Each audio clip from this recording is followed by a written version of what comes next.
Organa saja ini bu, bantu aja ibu kayunya bu, sebenarnya ibu punya tu bu. Bantu ese awak rancak gagah modelnya ibu. Ambo gagah ku bu milik Allah. Kali gagah napa di boda?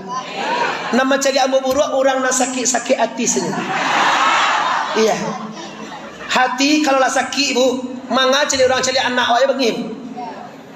Tapi kalau hati sayang boyo, ambo elok ke ibu ko. Sebab anak ibu ko pasti mau elok. Sebab mau elok ke ibu. Tapi kalau hati mau sakit ke ibu ko, laki saya nampak bengih ambo. Iya. Hati begitu ibu. Nah, jadi kalau dunia hanya lahun walaibun, permainan saja, untuk apalah kita lupa ke Tuhan gara-gara dunia ini?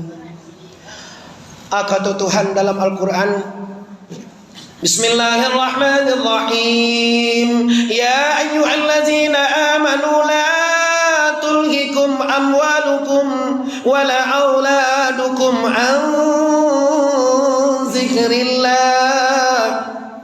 Wahai segala orang nalatibo dalam masjid dan juga di luar masjid, termasuk orang-orang yang menyaksikan di media ini. Banyak share langsung. Nak menulis yo silakan. Kecek tu ada selangsung. Kata Allah, wahai seluruh orang beriman, kali kira-kira awak gati ambo nanti bau Tuhan.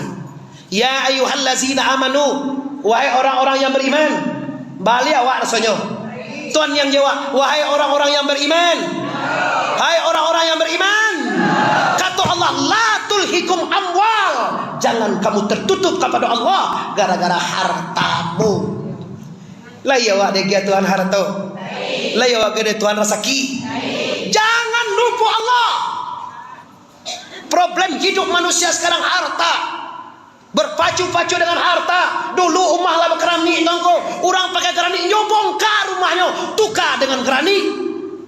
Dulu auto kijang super, keluar Avanza, jual super, balik Avanza. Keluar sudah tu. Mengapa jero sekali di buku? Innova, jual Avanza, tukar dengan Innova.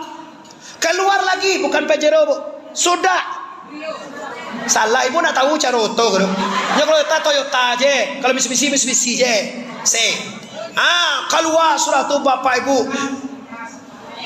Ayo dia ras, tukar lagi. Akhirnya tongko habis hartanya, tukar dan tukar. Sementara nyelupa bu bahwa yang dikejar itu akan ditinggalkan di dunia. Terima kasih Pak dari Ateh Labas Sedekah.